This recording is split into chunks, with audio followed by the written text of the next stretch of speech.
Boker Tov. Tout d'abord, quelques informations concernant la fête de Pessah.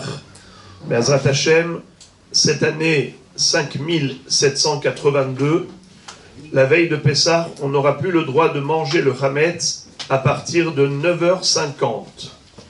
Et la destruction du Hametz, le brûler, l'éliminer, au plus tard à 11h du matin. Une bonne nouvelle pour les touristes, comme d'habitude chez nous à Ismar Moshe, il y a toujours un minyan spécial pour les touristes, les Français, Américains, New-Yorkais, tout le monde. Alors, il est bon de le diffuser parce qu'il y a pas mal de gens qui se posent la question. Donc, comme d'habitude, fidèle à notre coutume, on a un minyan organisé à l'étage. Ce soir, Be'ezrat Hashem, on va procéder à la mitzvah de Bédikat Hametz. La recherche du Hametz doit se faire dans tous les endroits où il est possible qu'il y ait du Hametz. Le Hametz ne se présente pas forcément sous forme de pain. Le Hametz, ça peut être toutes sortes de produits qui sont dans des sacs fermés, qu'on achète en grande surface, qu'on achète avec des produits cachers toute l'année, mais qui ne sont pas cachers pour Pessah. Et ça, c'est le plus difficile à remarquer, parce que ça ne se présente pas sous forme de pain. Alors il faut être vigilant. Lorsqu'on va faire la recherche, faut regarder même dans le congélateur, même dans des endroits où on a entreposé des produits, où on conserve dans le marsan, tout ce qu'on met comme réserve, ça a besoin absolument d'être vérifié. Et de ce fait, après l'abdikat Hametz, une fois qu'on a mis de côté tout ce qu'on a pu retrouver comme produit problématique, on doit procéder au bitoul, l'annulation du Hametz. L'annulation se fait deux fois. Une fois le soir, après l'abdikat Hametz, une fois le matin, avant de brûler le Hametz. Après avoir brûlé le Hametz. Pas avant.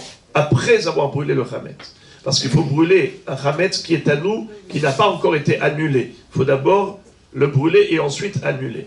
Quelle est la différence entre l'annulation du Hametz du soir et celle du matin? On aurait pu se suffire de celle du matin. Mais les Chachamim ont craint que l'homme oublie de faire le bitoul.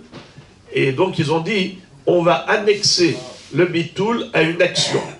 L'action, c'est le Bédikat Hametz, la recherche. Et tout de suite après avoir recherché, on garde le Hametz pour le brûler le lendemain, mais on va annuler le Hametz qu'on n'a pas trouvé. Tandis que le lendemain matin, on va faire Bitul Hametz, on va annuler tous les Hametz, celui qu'on a trouvé, celui qu'on n'a pas trouvé. Pourquoi le soir, on n'annule pas toutes sortes de Hametz, qu'ils soient trouvés ou pas? Pourquoi on a établi deux Bitulim différents? C'est parce que le soir, on n'a pas encore décidé de ne plus manger du Hametz. On peut encore manger du Hametz le soir, le matin au petit déjeuner, jusqu'à 9h50, on peut encore manger du Hametz. Alors on ne va pas annuler ce qu'on veut manger. Donc on attend le lendemain pour faire une annulation des deux catégories de Hametz. Le Hametz trouvé et le Hametz non trouvé. La vente du Hametz doit se faire évidemment avant l'heure de l'interdiction du Hametz. Donc j'ai Be'ezrat Hashem ce soir, à Mincha, je récupère tous les pouvoirs de vente que vous avez remplis. Et après cela, ce sera plus possible.